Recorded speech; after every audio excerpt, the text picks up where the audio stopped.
La Gemara, Shabbat Tzadi Zain Amoud Aleph, 97a.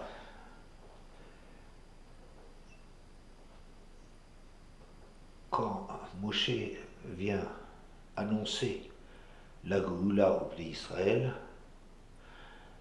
il est étonnant que les Bnei Israël répondent présents, eux qui sont tellement asservis et qui n'ont d'autre horizon que le travail immédiat et les chibout de Mitzraïm. Ve'emin ha'am, vayamen ha'am, le peuple a eu confiance. Vaïgdou vaïshtachavu, ils se sont prosternés sur l'annonce de la nouvelle de la Géoula.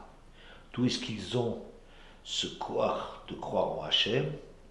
Shehem ma'aminim, shenemar vayaminu, et bene ma'aminim, dirtiv, ve'emin ba'Hachem, que Abraham Avinu aussi, c'est celui qui est qualifié de He'emin b'Hachem, qui a la Imuna. Donc la Imuna de Bnei Israël est un héritage de la Imuna, comme on dit également que les Bnei Israël sont Ma'aminim, Bene Ma'aminim, Bene Avraham Avinu, She'emin b'Hachem. Les Bnei Israël sont des croyants, descendants de croyants, qui descendent de Avraham Avinu, à propos duquel on a parlé de la Imuna. Ce qui est assez étonnant, à mon avis, c'est que l'on rapporte dans la Torah la Imuna à Avraham Avinu. Pourquoi on qualifie Avraham comme le père des croyants, alors que Noach, pour construire la Teva, a déjà dû se montrer extraordinairement ma'amin, à savoir que construire un espèce de machin, une boîte monstrueuse qui n'a aucune raison de flotter, d'une dimension prodigieuse, au moins 150 mètres de long, à des centaines ou des milliers de kilomètres de la plage, sur l'annonce qu'il va y avoir un déluge, et pendant 120 ans être exposé à être la risée et voire aux menaces des gens de son temps, alors qu'il n'y a pas la moindre goutte d'eau à l'horizon, c'est une période de sécheresse, c'est accepter au nom de la foi qu'on a en Hachem d'être complètement marginalisé, de vivre coupé complètement à l'écart de ses contemporains pour un projet qui est complètement fou. Alors, je suis étonné que c'est finalement Avraham Avinu qui sera qualifié de croyant. La croyance, ce n'est pas une question de prendre un thermomètre et de savoir quelle est la Messirut Nefesh, quel est l'engagement, le don de soi dont a fait montre Noach en s'exposant au ridicule et à être marginalisé par son temps, par ses contemporains, et celle d'Avraham Avinu. Il n'y a pas un thème pour ça, les contextes sont différents, les hommes sont différents. Mais il est certain que si Noach n'avait pas eu une confiance absolue en Hachem, jamais il ne se serait lancé dans cette folie. On va peut-être dire, oui, mais Noach, c'est marqué Vayavo Noach, Ubanav, Veishto, Unshevana Vito et la Teva, Mipne Me'amaboul. C'est marqué que Noach est venu, lui et ses fils, sa femme, les femmes de ses fils avec lui, dans la Teva, Mipne Me'amaboul, à cause des eaux du déluge. Commentaire de Rashi, Af Noach Mikatne Amna Haya. Noach faisait aussi partie de ces gens de peu de foi. Haya ma'amin velo ma'amin yavo hamaboul velo nichnas bateva achedarku amaim. Il croyait sans y croire que le déluge allait venir, et c'est seulement mipne me hamaboul, poussé par les eaux, qu'il rentre dans la teva. Donc on va dire, il est qualifié ici, mais katne amna, il a une émouna, mais si grande que ça, il n'est pas sa émouna. D'accord. Alors, d'abord, il faut remarquer que c'est déjà marqué qu'il a fait Kasher Tziva ou Elohim, qu'il a construit la Teva avec une sur l'ordre d'Hachem d'une façon absolument extraordinaire, et le texte le souligne. Ensuite, c'est marqué à propos de Noach qui rentre dans la Teva, qui rassemble tous les animaux et, et toute la nourriture, le stock invraisemblable de nourriture, un travail absolument invraisemblable. Donc ça veut dire qu'il est vraiment en voie de rentrer dans la Teva, qu'à peu près jusqu'au bout, il est tellement impliqué dans cette histoire, il croit tellement en ce qui va se passer, que ça le fait construire 120 ans, pendant 120 ans, une Teva, ça le fait après encore préparer la dernière étape pour après, et c'est marqué qu'il Kacher Tzivaou Hachem, qu'il a fait ce qu'Hachem avait ordonné, donc il a été remarquable. Ah, au bout, à la dernière minute, il n'est pas rentré dans la Teva si ce n'est à cause de l'eau du Maboul.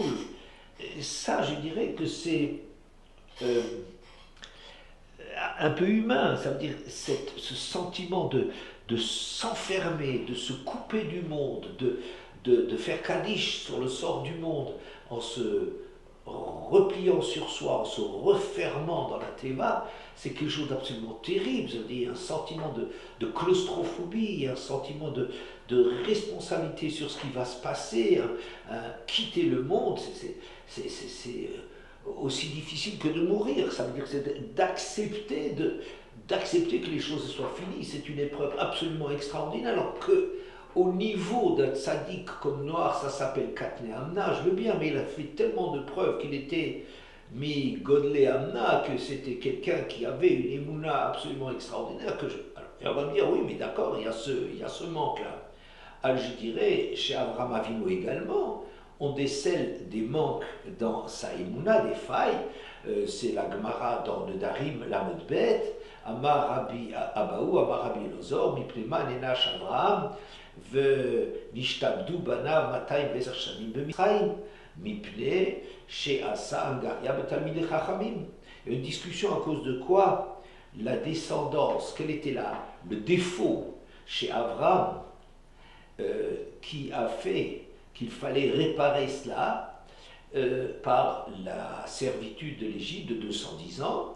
Rabbi Abaou dit au nom de Rabbi Lazare, parce qu'il a enrôlé des Bnei Torah, Yarek et Tranichav, il a armé ses fidèles, ces gens qu'il avait formés, qu'il avait éduqués à la Torah, donc il a détourné des gens destinés à étudier la Chorma pour en faire des soldats. Et il n'a pas eu la confiance qu'Akadosh Baruch Hu allait l'aider dans cette guerre sans avoir besoin de recourir à des gens qui n'étaient pas faits pour être enrôlés. Shmuel Amar, Mipne Shefriz al Midotav chez la Kajbourou, chez Amar, Bama Eda Kirachena. Shmuel dit la cause est née ailleurs, c'est parce qu'il a exagéré en demandant une preuve à Kajbourou qui lui a promis qu'il aurait droit à la terre, et il frise al Midotav et lui il demande Bama Eda, comment est-ce que je saurais que c'est une chose qui est acquise sur laquelle on ne reviendra pas. Et voilà, c'est aussi quelque part un manque, puisqu'Hachem lui a promis une chose essentielle, donc il ne peut pas être là par hasard, et ça ne peut pas être quelque chose qui, un jour c'est oui et le lendemain c'est non.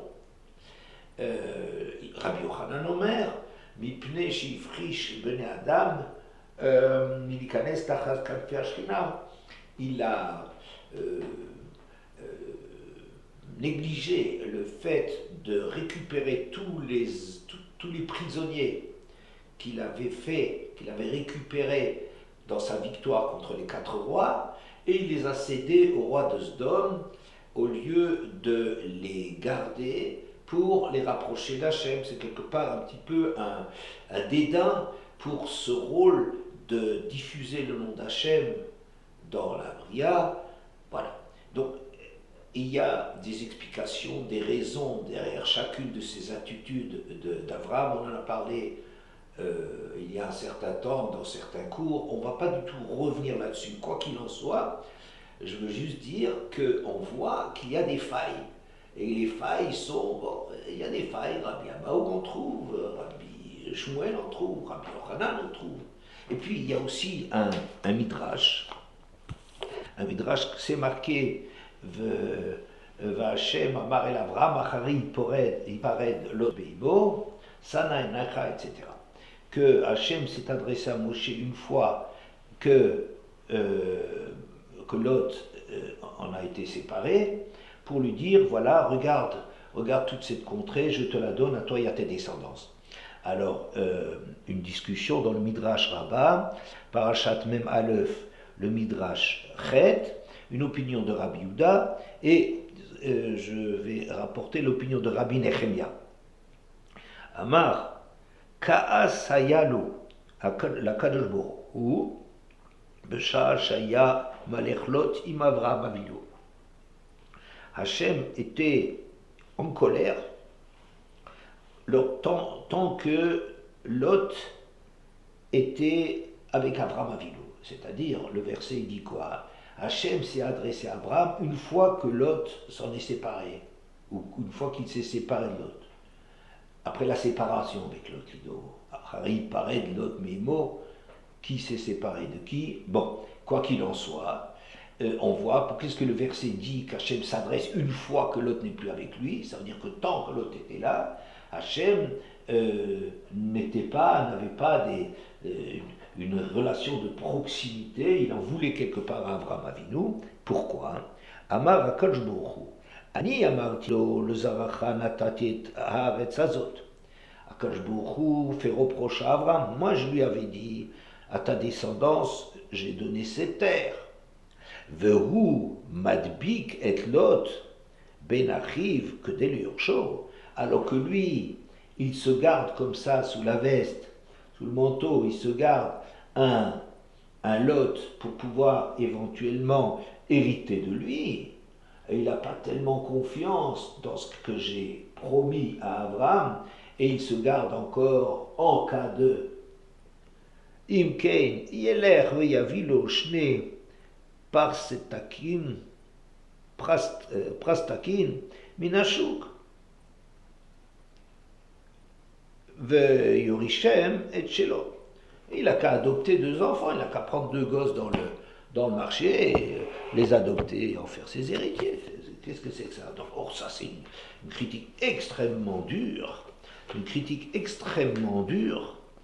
de l'attitude d'Avraham Avinu qui se garde un encas. Et c'est vraiment un manque d'émouna. Alors, donc, ni Noach, ni Avraham ne sont irréprochables quant à leur émouna. Alors, revient la question, pourquoi est-ce que c'est Abraham qui finalement sera dénommé le père des croyants? Alors, une autre remarque que l'on pourrait faire, c'est que il est curieux que l'appellation de Emouna survient à la promesse d'une descendance et pas sur un Isaïon. C'est-à-dire, Avraham Avinu a eu 10 épreuves qui remettaient en question toute sa conception d'Hachem. C'est facile, on connaît ça, on en a parlé de ça souvent. Lech lecha me'artzecha, quitte tout ce que tu as déjà réalisé, a priori, on devrait être convaincu que en Bavel, où je me suis déjà investi, j'ai fait des talmidim, c'est là que je peux avoir une famille, etc. etc. Et maintenant, il faut quitter tout cela pour recommencer tout à zéro, quitter tout son passé. Eh bien, il faut une sacrée dose d'émouna pour cela. Aussitôt arrivé en Eretz, il y a une famine. Quoi, c'est la terre vers laquelle tu m'as dirigé, et au lieu que ça donne un résultat, il faut que je la quitte tout de suite, parce qu'elle est invivable. Et puis, comme si ça ne suffisait pas, après, ma femme, on la prend, Sarah, elle est prise, va-t-il car Sarah, elle a été prise chez Paro, elle a été prise chez Avimelech. Et puis, je sais pas, toute la vie d'Abraham Avinu, il fait la Mila. Il fait la Mila, tout mon travail d'Abraham Avinu, c'est de rapprocher le monde d'Akadosh Baruch Hu, et maintenant on tout d'un coup prend une marque distincte, de distinction qui te distingue, qui te met à l'écart, on ne fait plus partie de vous. Pour rapprocher les gens, il faut bien leur montrer qu'on est concerné par eux, qu'on est du même bord. Et maintenant, tout d'un coup, Abraham Avinu, c'est comme si une espèce de coloniser les sous-développés pour leur apprendre un missionnaire, vous voyez, le genre convaincu d'avoir la bonne foi, très différent des autres, conscient de sa valeur, et tout d'un coup, c'est affreux. Bon, toutes les épreuves, je ne parle pas d'Akedat Yitzhak, je ne parle pas pour tout. C'est des épreuves qui sont des vrais tests de Emouna. Or, curieusement, le terme de Emouna n'apparaît pas suite à ces remises en question perpétuelles dont était l'objet Avraham Avinu, qui était constamment remise en question de ne pas s'arrêter à sa connaissance d'Hachem. Mais on parlera de Emouna quand on lui a promis une descendance. C'est quelque chose d'assez curieux. Donc, alors, pour répondre à cela, je pense que le terme le plus approprié dans une épreuve, par rapport à une épreuve, par rapport à un tzivouï d'Hachem, pour Noir, c'est de tester la yirat Elohim, ata edata ki Elohim ata. Le point culminant de cela, ça sera Akedat Yitzhak, qui, à présent, maintenant je sais jusqu'où va ton obéissance pour Hachem. C'est-à-dire que toutes les épreuves que je t'ai données, ou toute cette mission de sauver l'humanité dévolue à Noir, elle pose énormément de questions à Noir, à Avraham Avinu, elle remet beaucoup de choses, mais il a un ordre clair et il s'y confirme. Donc on est en train de tester la réalité chez lui de la Hirat Elohim, de la crainte d'Hachem, de respecter une chose qu'il a clairement entendue, et de respecter cela. Et quelles que soient les questions, les interrogations, l'incompréhension qu'il a, mais l'ordre est clair. Et même dans Akedat Yitzhak, on peut me dire bien qu'il y ait des questions énormes sur cet ordre de sacrifier son fils, mais c'est marqué Vaïlokim Nisa et Avram, c'est la Midat Adin qui est en train de tester Avram, c'est-à-dire qu'il y a des questions sur tout l'engagement d'Avram, Achar Advarim Haile, que il y a eu comme ça un préalable à cet Akedat Yitzhak, des interrogations sur la sincérité ou la totalité de l'engagement d'Avram dans cela. Donc c'est des questions il a été testé là-dessus. Donc le test est clair, la chose a été clairement dit. Prends le Valéloulola, qui veut dire dans la tête d'Avram qu'on lui demande de sacrifier son fils. Et il y a une raison là derrière. Et bien que maintenant ça remet en question tellement de choses, il y a tellement de... C'est le point d'orgue, c'est le maximum de la Yirat Elohim, de craindre Hachem. Il a entendu ça d'Hachem, c'est comme ça, c'est ça la mitzvah, c'est pas ailleurs.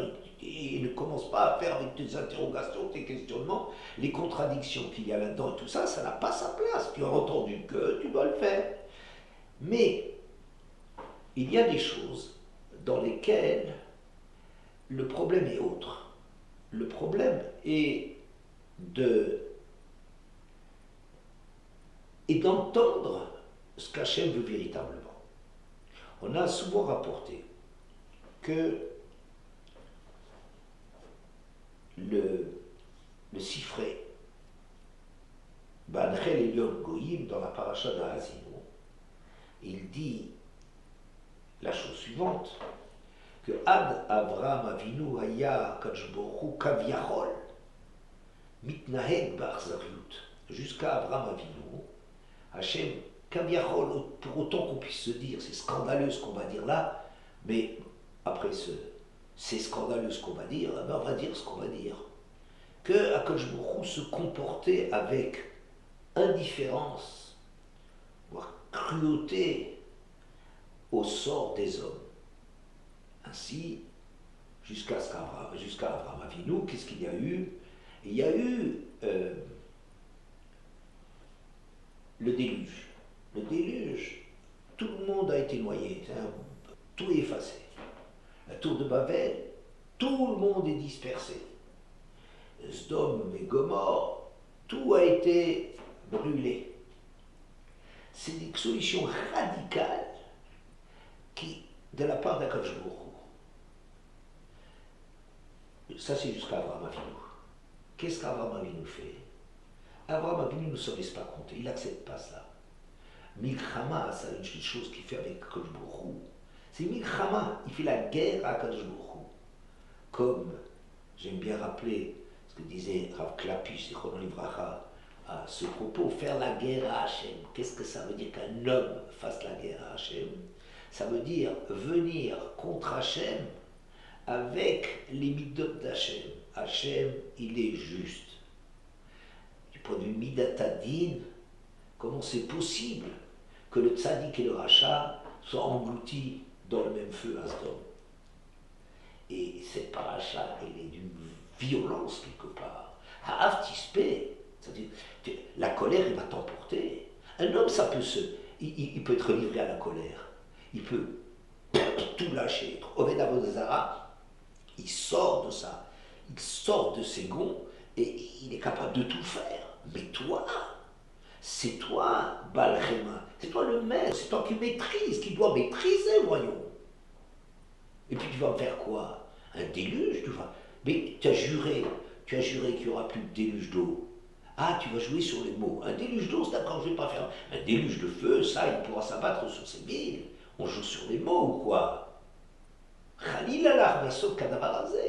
C'est une profanation de ta grandeur, de ta dimension, de faire pareille chose, de faire cette chose et tout ce qui lui ressemble, de faire non pas un déluge d'eau que j'ai promis qu'il n'y en aurait plus, mais en faire un déluge de feu. On joue sur les mots ou quoi? Je dirais, il y a une force d'Abraham qui, en vérité, connaît absolument sa place insignifiante face à Hachem. Je ne suis rien, tu m'as sauvé, je te dois tout, mais je ne peux pas supporter ce que tu es en train de dire. En même temps, Abraham est parfaitement conscient et lucide que lui, il n'est rien pour réclamer. Mais les choses en soi, c'est scandaleux. Quelle est la émouna qu'il y a là-dedans?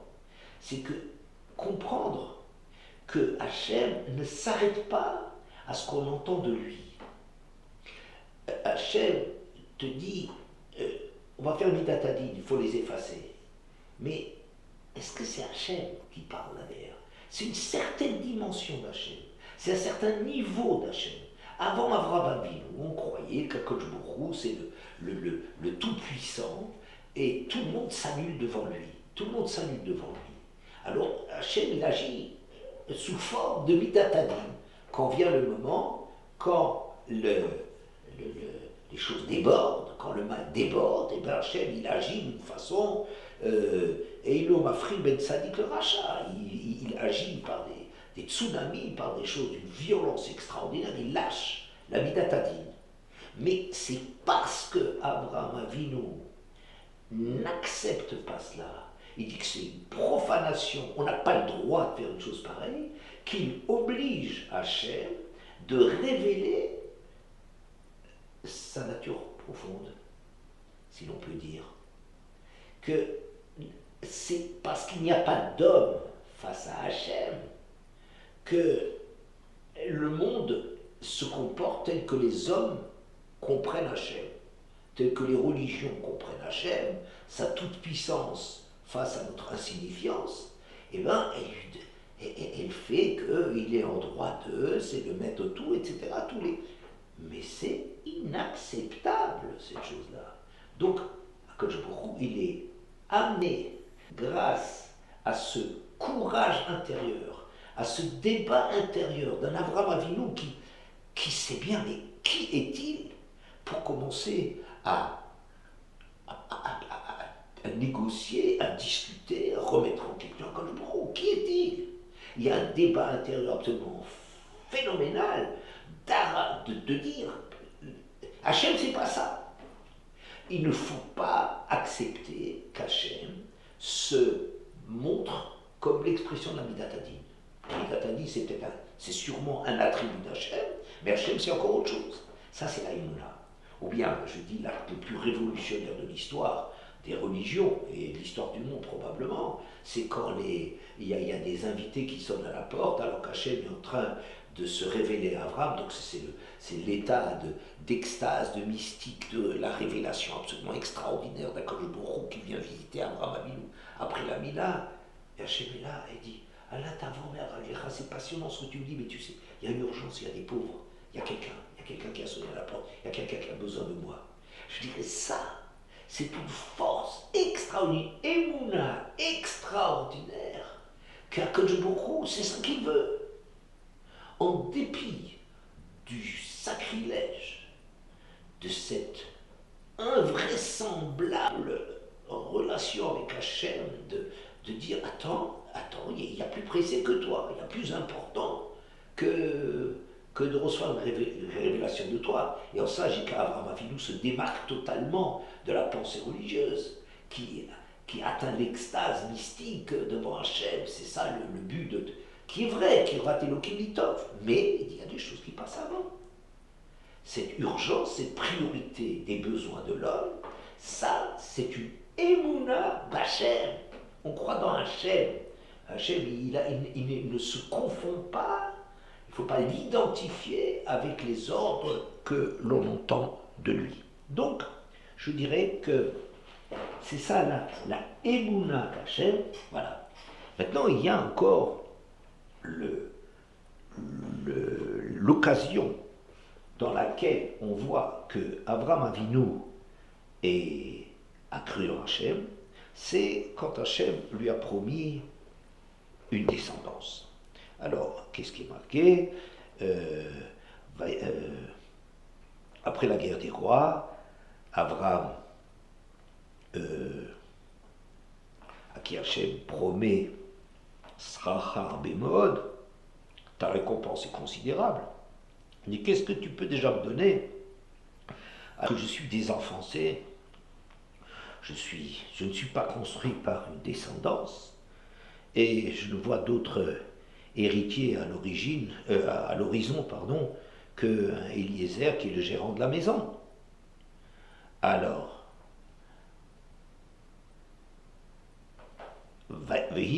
c'est dans Breshit, Tetvav, Pasuk Dalet, Vine Dvar Hashem elav les morts, lo yirash razé, ki masher etse mimecha, hu yirashecha. Et la parole d'Hachem s'adresse à lui en disant, celui-là n'héritera pas de toi, mais c'est un qui sortira de tes entrailles, c'est lui qui t'héritera, qui héritera de toi. Vayotse oto achutza, vayomer abet nashamayim aso et akochavim im tuchal lisporotam, vayomer lo ko yezarecha. Et il le sortit dans l'extérieur et lui dit, regarde voir le ciel et compte les étoiles. Si tu peux les compter, eh bien, sache que ta descendance elle sera aussi innombrable que ces étoiles que tu n'arrives pas à compter. Et il a eu confiance en Hachem, et il lui a compté cela comme un mérite. Rashi.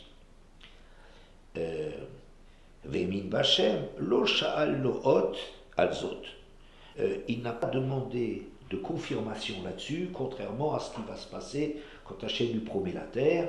C'est un problème plus complexe, la terre, puisque ça fait jouer les mérites, le libre arbitre qui a été donné à l'homme. Donc il est possible qu'une population fasse tchouva, il est possible que les Knaanim ils soient pourris à un certain moment, il est possible qu'avec certaines circonstances, les amènent à se remettre en question. Et donc, comment est-ce qu'on peut déjà affirmer que ma descendance va hériter d'eux? Il a compté ça comme un mérite dans le cas de la descendance. Alors, Rachid dit, ויחשב לו צדקה, הקדוש ברוך הוא חשבה לאברהם זכות וצדקה על האמונה שהאמין בו. הקדוש ברוך הוא lui a imputé cela comme un mérite et un bien que la émouna, qu'Abraham a eu une émouna en lui. Voilà. Donc, quand Hachem lui a annoncé cela, Abraham a cru qu'il aurait une descendance, il a cru en Hachem, et Akadosh Baruch Hu, il a considéré que c'était un très grand point, très grande route, une source de beaucoup de mérite dans cette croyance. Le Ramban, sur place, Bereshit Tetvav Vav, Piresh Rashi, הקדוש ברוך הוא חשב לו צדקה וזכות על האמונה שהאמין בו. C'est הקדוש ברוך הוא ויחשביה לו צדקה, qui est-ce qui a cru? C'est הקדוש ברוך הוא qui a considéré, qui a compté cette émouna qu'il a eue en Hachem comme un mérite. ואינו מבין מה הזכות הזאת. Et moi, Ramban, je ne comprends pas quel est ce mérite. למה לא יאמין באלוקי אימן והוא הנביא בעצמו ולו שאל כזה? Pourquoi ne croirait-il pas dans ce Dieu qu'on connaît et lui-même a entendu l'ordre d'Hachem de ses propres oreilles et enfin ses promesses d'Hachem, et Hachem n'est pas quelqu'un pour se dédire, changer d'avis. Ou Mishémin lishchot et beno yachid ahuv ou shar nisyonot ech lo yamin bibsora Torah. Et quelqu'un comme Abraham, qui a à tel point cru en Hachem pour aller sacrifier son fils bien-aimé et toutes les autres épreuves, comment il ne va pas croire de cela? Par ça, dit le Maharal, il dit, à part ça, il a déjà vu tout ce dont Hachem est capable de faire médecine, il l'a sauvé de la fournaise, il a sauvé des rois, donc quelle est la difficulté? Donc il dit, c'est la Emouna, non, c'est une Emouna qu'Abraham a considéré comme une zaka extraordinaire le fait qu'Hachem lui a promis cette chose-là, qu'il ne le revenait pas. Oui, cette chose qui ne le revenait pas, Vanachon Benai, qui Yomar Shemin Bachem, Shem Lo Tzaka, chez la Kadosh Baruch Hu, Yiten Nozera, que c'est grâce au Chesed d'Hachem qui va lui donner une descendance. Al-Kol Panim, sans restriction, d'une façon garantie. L'obétit d'Abraham ou Bisraro, pas à titre des mérites d'Abraham et de son salaire, de ce qui lui revenait. Voilà. Donc maintenant, il en fait quelque chose, une promesse sur laquelle on ne va pas revenir. Voilà. Donc, le Ramban attaque Rashi en disant, mais c'est évident qu'on va croire qu'il avait à croire Hachem, il a cru des choses plus difficiles que cela. Alors, le Maharal prend la défense de Rashi et il dit, il ne faut pas assimiler cette promesse d'Hachem à la promesse d'un simple miracle, c'est-à-dire quelque chose qui est de l'ordre de la nature. Ça n'a aucune difficulté pour Hachem d'intervenir là-dedans, transformer, faire en sorte que le vinaigre brûle et comme de l'huile, comme si c'était un produit inflammable. Ça, c'est rien pour Hachem, c'est aucune difficulté. Créateur c'est rien techniquement parlant pour le créateur, c'est absolument aucune difficulté. La difficulté n'est de toute façon pas dans le miracle. Mais ici, il s'agissait de sortir Abraham de son déterminisme. Abraham est une aubaine. Abraham, par nature, était quelqu'un de stérile. Et Sarah également. Incapable d'avoir une descendance. Incapable de monter à ce niveau. C'est Abraham. Et de dire que sors de ton déterminisme. C'est quelque chose d'énorme. C'est non pas un miracle dans le sens transformer quelque chose, mais ici il s'agissait de modifier la course des astres, de modifier la règle du jeu du monde. Ça veut dire, les mazalot, c'est pas quelque chose de naturel qui peut, selon les circonstances, changer de forme, de volume, de propriété, etc. Ça, c'est normal, ça, c'est dans les données de la nature de pouvoir être changé dans certaines conditions. Mais un déterminisme de la nature a changé la création du monde au point qu'Abraham est tellement déterminé de ne pas avoir d'enfant qu'on ne peut plus l'appeler Abraham il faut que son nom soit modifié. Il faut que sa dimension soit modifiée. Il faut que ça devienne un Avraham Goïm. Une Sarai ne peut pas avoir d'enfant. À titre individuel, elle est incapable naturellement d'avoir des enfants. Mais pour qu'elle ait des enfants, ce n'est pas un miracle de la science qui arrive à... C'est pas cela. C'est qu'une chose qui est déterminée, qui est de l'ordre des choses qu'Abraham et Sarah ne peuvent pas enfanter. Pourquoi? C'est une autre paire de manches. Ne peuvent pas enfanter et faire qu'ils puissent enfanter. Pour cela, il faut l'élever au-dessus des étoiles, pas changer dans l'ordre des choses et faire un miracle qu'ils aient des enfants. Donc, en vérité, il y a pour Abraham Avinu une émouna extraordinaire en Hachem, d'accepter l'idée que quelle que soit ma petitesse, quel que soit le rapport que j'ai avec moi, Hachem ici va changer, il y a une création nouvelle du monde, c'est comme une recréation du monde, dans un monde, de passer d'un monde où Abraham, Sarai ne peuvent pas avoir d'enfants, à des Abraham et Sarah qui sont Abraham Goïm, qui sont d'une autre dimension, et qui va rendre possible ce miracle. Et ça, c'est un chesed Elion absolument extraordinaire. Donc je veux dire que la émouna qu'il y a là-dedans, c'est pas exactement la même émouna que de faire la guerre au midot d'Hachem pour sauver Sdom ou pour accueillir des invités, mais c'est aussi d'accepter quelque chose qui est extrêmement difficile, qui fait jouer, c'est la émouna, le émoun, la proximité, l'intimité d'Hachem, c'est ça la émouna. Au Menet, c'est nourrisson, le rapport d'un nourrisson et de la nourrice, c'est un rapport d'intimité avec Hachem que lui a atteint et qui nous permet de comprendre la possibilité ou la nécessité d'autre chose que tout ce que le monde croit. Je donne un exemple. Il y a des gens, quand ils voient un midrash, croient que la Emunat Rachamim, c'est de croire le midrash tel qu'il est écrit. C'est ça, la Emunat Rachamim. C'est jusqu'où tu pousses la confiance envers les Rachamim, ce qui concerne les Chachamim, jusqu'au fait que s'ils te disent que 1 plus 1 ça fait 3, et ben je suis Mahamé. S'ils te disent quelque chose d'aberrant d'après les lois de la nature ou autre, c'est ça la Emouna, c'est croire en eux qui vont te dire une chose invraisemblable, c'est ça de croire. Il y en a qui vont dire, mais non, c'est vrai que c'est écrit, le Midrash est écrit, et c'est vrai qu'il y a la Emunat Chachamim. Mais la Emunat Rachamim, c'est de dire que les Rachamim n'ont pas pu dire une insanité, une stupidité pareille, une chose qui ne tient pas.